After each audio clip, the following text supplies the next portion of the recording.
자, 그래서 일단 자료 한번 좀 보도록 하겠습니다. 네, 좋습니다. 앵커님께서도 말씀을 저번 주부터 계속 하셨고, 네. 저도 7월 들어오면서부터 계속적으로 말씀을 드렸는데, 자, 7월 달에 굉장히 중요한 이슈들 많고, 자, 타이틀은 제가 이렇게 조금 해보고 싶습니다.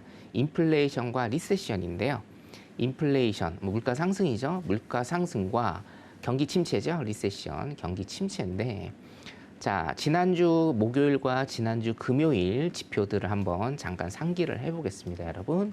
자, 목요일 날 신규 실업수당 청구 건수 나왔고요.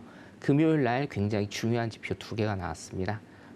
우리 3대장이라고 할 수 있는 GDP, 실업률, 비농 지표 중에 2개, 실업률과 비농 지표 2개가 나왔습니다. 신규 실업수당 청구 건수 좋고요. 그 다음에 비농 지표, 비농업 부분 고용 지표 굉장히 좋게 나왔고, 실업률도 저번 달과 동일하게 3.6% 굉장히 견고하게 나왔습니다. 자, 노동시장이 견고하다라는 것은 경제적으로는 굉장히 좋습니다. 그렇죠? 자, 그런데 지금 이 상황 하에서는 이게 좋은지 나쁜지에 대한 퀘스천 마크는 계속 붙는다라는 거죠. 자, 미국의 고용 지표가 지금 호조인데 과연 이게 좋은 신호일까? 지금 상황에서. 자, 인플레이션이 심화가 되고 있고 노동시장이 견고하다라는 것은 뭡니까? 향후 시간 대비 임금 상승이 더 많이 오를 수 있다라는 하나의 신호. 그런 뭐죠? 인플레이션이 조금이나마 더 가속화될 수 있다라는 신호가 될 수가 있고. 자, 두 번째는 뭡니까, 여러분? 자, 노동시장은 항상 견고하다라고 페드에서 계속적으로 얘기를 하고 있어요. 노동시장이 견고하기 때문에 뭐죠? 금리 인상과 긴축이 더 빠르게, 더 강력하게 될 수 있다라는 시그널이죠. 자, 이 두 가지는 뭡니까, 여러분? 이 두 가지는 어떤 현물시장, 뭐 선물시장도 마찬가지입니다만 어떤 지수라는 것에 대해서 굉장히 크게 부담이 작용할 수 있다라는 겁니다. 제가 작년부터 말씀드린 good news is bad, bad news is good. 그렇죠? 좋은 소식이기는 한데 이게 뭐죠? 결과적으로는 긴축을 더 빠르게 하고 금리 인상을 더 급속화할 수 있는 배드 뉴스가 될 수 있다는 겁니다. 자, 보세요. 7월 일정, 7월 13일입니다. 수요일이죠. 수요일에서 목요일 넘어가는 그 시점에 우리나라 그 시점에 미국이 뭐가 발표가 납니까? 소비자 물가지수가 일단은 발표가 납니다. 소비자 물가지수 같은 경우에 제가 저번 달 초부터 강력하게 말씀을 드렸죠. 7월 달 소비자 물가지수는 8.6% 이상 나올 가능성이 크고, 그리고 뭡니까? 페드는 소비 지출에 대한 지금 기회를 잡았기 때문에 7월 달에는 무조건 1%를 올려야 된다. 요즘에 보니까 그레이트 스텝이라고 지금 나오더라고요. 그레이트 스텝 1.0% 올려야 된다고 제가 강력하게 주장을 드렸는데, 사실은 제가 말씀드리는 것, 그리고 페드에서 얘기하는 것, 어떤 경제적인 지표 나오는 것들은 모두 다 혼재되어 있습니다. 혼재되어 있어요. 그렇기 때문에 여러분들 굉장히 복잡하게 생각하실 수도 있으나 제가 그럼에도 불구하고 여러분들한테 기준점을 정해드렸죠. 뭡니까? 물가는 경기 침체가 없으면, 경기 하강이 없으면 절대 잡히지 않는다. 자, 이거는 제가 이 방송에서도 수십 번을 말씀을 드렸고 계속적으로 여러분들한테 1년, 2년 계속적으로 말씀을 드릴 겁니다. 왜냐? 제가 보는 인플레이션은 지금 1년 내에 잡히지 않습니다, 여러분. 계속 끌고 갈 거예요, 이게. 금리 정책이요, 올해 안에 안 끝납니다. 내년에도 금리 계속 올릴 겁니다. 인플레이션이라는 게 그렇게 쉽게 잡히지 않습니다, 지금 상황에서는. 자, 우리나라 같은 경우에도 목요일 날 뭐가 있습니까, 여러분? 통화정책회의가 있습니다. 여기에서 우리나라도 금리를 0.5% 올릴 겁니다. 거의 확정이죠. 자, 그러면 보세요. 현재 미국은 금리가 1.75%고 우리나라 1.75%입니다. 자, 목요일 날 통화정책회의에서 금리를 0.5% 올릴 겁니다. 자, 그러면 어떻게 되겠습니까? 1.75 대 2.25가 됩니다. 7월 말에 최소한 0.5, 0.7 혹은 제가 말씀드린 대로 제가 주장하는 대로 1%가 올린다라고 하면 금리 스프레드의 역전은요, 7월 달에 이미 시작된다. 자, 그렇게 되면 우리나라도 굉장히 어려워질 것이다. 자, 우리나라도 물가가 지금 굉장히 큰 문제인데 미국 시장 봐드린 다음에 제가 조금 이따가 한국 시장도 진단을 조금 해드리겠습니다. 그 문제는. 자, 그래서 아주 중요한 7월 일정이 남아있다. 첫 번째로 수요일 날 뭐가 있죠? 소비자 물가지수. 미국의 소비자 물가지수가 발표가 되는데, 자, 소비자 물가지수 저번 달에 8.6% 나왔죠? 시장이 굉장히 큰 충격을 받았죠. 근데 이번에도 아마 월스트리트에서 오늘 발표가 났더라고요. 전망치 8.7% 정도 일단 발표가 났고 지금 9.0까지 보는 데가 있습니다. 왜냐? 원유 가격, 제가 말씀드렸죠. 원유 가격이 지금 잡히질 않아요.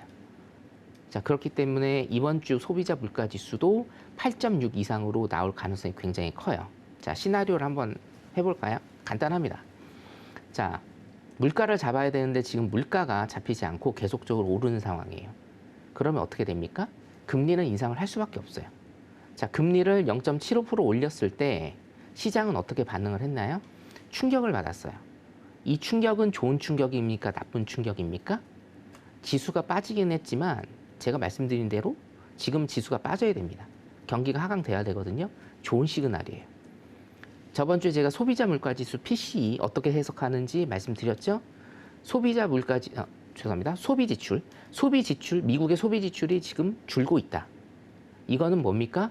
페드가 원하는 거다. 원하는 그림이다. 자, 금리를 계속적으로 인상시키면서 미국의 소비 지출이 줄고 있다. 이게 저축으로 가고 있다. 수요가 줄고 있다. 이게 페드가 원하는 그림이다. 라고 하면 금리 인상은 계속적으로 진행이 될 것이다. 자, 그런데 물가가 더 오른다. 그럼 어떻게 됩니까? 금리 더 올려야 된다는 겁니다. 그래서 7월에는 8월에 또 FOMC가 없죠. 그렇기 때문에 7월에는 무조건 금리를 1.0으로 올려야 된다. 0.75도 안 됩니다. 왜? 0.75로 일단 효과를 봤죠. 그리고 지금 컨센서스가 어떻게 돼 있나요? 0.75 올린다는데 거의 다 동의를 했고 우리가 0.75 정도 올리는 거를 알고 있어요. 그런 상황에서 0.75를 올리면 어떻게 되겠습니까? 시장에 충격 없습니다. 무조건 1.0% 올려야 된다는 겁니다. 자, 수요일 이후에는 그러면 어떻게 될 것인가? 사실 이 지수를 예측하는 것은 뭐 굉장히 좀 어려운 일입니다. 소비자 물가 지수가 8.6% 이상 나왔을 때, 8.7, 8.8이 나왔을 때 시장은 어떻게 반응을 할까요? 이것도 사실은 제가 좀 궁금한 건데 원래는 어떻게 가야 되죠, 여러분? 기본만, 중심만 지키고 있으면 되거든요. 소비자 물가 지수가 굉장히 많이 높아지면 시장이 큰 폭의 하락을 하겠죠. 하락을 해야 정상입니다. 여러분들도 일단은 매도 타점으로 생각을 해주시면 될 것 같고, 자, 고용 시장이 너무 견고하다라는 거예요. 고용 시장이. 그래서 실업률 보시면 말씀드린 대로 3.6%로 완전 고용 상태로 지금 계속적으로 가고 있고요. 비농 지표도 어떻게 됩니까? 시장의 예측은 26만 8천이었는데 37만으로 엄청나게 많이 올랐다는 겁니다. 고용 지표도. 자, 그래서 고용 시장 너무 견고합니다. 자, 너무 견고하다. 뉘앙스가 어떻나요? 예, 좀 부정적이죠. 제가 말씀드린 대로 물가를 잡으려면 경기 하강이 와야 되고 그 후행적인 지표로 뭘 보셔야 된다? 실업률을 보셔야 되는데 고용 시장이 너무 견고하면요. 물가 안 잡힙니다. 그러니까 실업률 높아져야 됩니다. 고용시장의 이런 견고함을 깨야 된다는 얘기죠. 자, 경기 침체가 발생한 기간의 실업률 상승에 대해서 제가 조금 설명을 드릴게요. 자, 침체가 진입이 되고 나서 침체가 종료했을 때까지, 자, 20년 같은 경우는 이제 코로나라 조금 특이한 케이스고요. 경기 침체에 진입을 하면서 침체 종료까지 최대 10% 정도, 9%에서 10% 정도의 실업률 발생이 일어났다라는 겁니다. 그죠? 자, 그러면 지금 실업률이 3.6%입니다. 3.6%이기 때문에 최소한 이 데이터 상으로 보면 선을 하나 제가 좀 그어 드릴게요. 이 데이터 상으로 보면 여기가 6%입니다, 여러분. 6%. 그리고 여기가 9%에서 10%예요. 자, 경기 침체가 언제 시작됐느냐? 사실은 경기 침체는 시작되지 않았어요. 자, 그러면 우리가 경기 침체다라는 건 예를 들면 뭐 GDP가 2분기 연속 마이너스다. 이런 게 경기 침체로 일단 기준을 잡거든요. 자, 경기 침체가 시작됐다라는 그런 확정적인 뉴스가 나오고 나서 경기 침체에서 아웃이 되는 이때까지 실업률이 최소한 6% 아니면 9%까지 일단 오르는 거를 여러분들이 보시면 아, 경기 침체로 인해서 지금 경기 침체에서 빠져나오고 있구나라는 걸 이 실업률 지표로 여러분들이 판단하시면 됩니다. 그렇죠? 자, 그 판단 제가 요약해드리면 현재 실업률이 3.6%입니다. 최소한 6%, 3.6에서 최소한 6% 갔을 때 경기 침체에서 아웃이 된다. 정말 경기 침체가 오래 간다라고 하면 어떻게 돼요? 9%에서 10%입니다. 9%에서 10%까지 갈 때 경기 침체에서 아웃이 되는 물가가 잡히는 이런 모습을 여러분들이 보실 수 있을 테니 실업률 지표 제가 항상 강조드리고요. 저번 주 토요일 날 제가 이제 대구 가서 강연을 했잖아요. 실업률 굉장히 조금 많이 강조를 드렸습니다.